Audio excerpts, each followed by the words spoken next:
In today's video, I'm going to teach you how to add Google Tag Manager code to your website. This is a straightforward process that will help you efficiently manage and deploy various tags on your site without having to edit the code repeatedly. Let's dive into the steps. First, you'll want to navigate to Google Tag Manager. You can do this by going online and searching for Google Tag Manager or entering the URL directly if you have it handy. Once you're there, you'll need to either create an account if you don't have one yet, or log in with your existing account. This is your gateway to managing all the tags effortlessly on your website.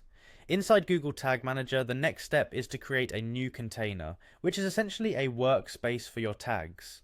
If you already have a container set up, you can simply select it. For those setting one up for the first time, it's straightforward. Just follow the on-screen instructions and you'll have your container ready in no time. Next, within the admin section of your Google Tag Manager account, look for the option that says Install Google Tag Manager. Clicking here will provide you with the necessary code snippets you need to implement on your website. You'll see two distinct code snippets, one intended for the head section of your site's HTML and another for the body.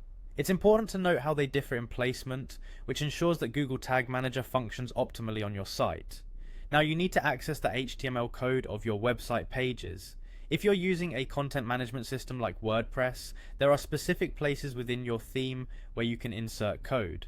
For those manually editing HTML files, you'll want to open them in a text or code editor. Start with the first code snippet, which belongs in the head section. Ideally, you should place it as high up as possible within your head tags.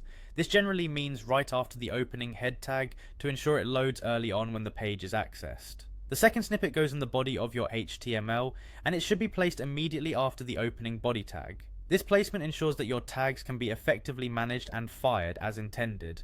Once you have both snippets in their respective positions, it's essential to save the changes you've made to the HTML files. This secures all the hard work you've done so far. Finally, head back to Google Tag Manager and publish your changes. Publishing is the last key step that makes your new setup live and active on the website. And there you have it, the complete process to integrate Google Tag Manager with your website. With this setup, you'll be in a prime position to manage your tags efficiently and enhance your website's performance without needing to grapple with HTML again. Happy tag managing?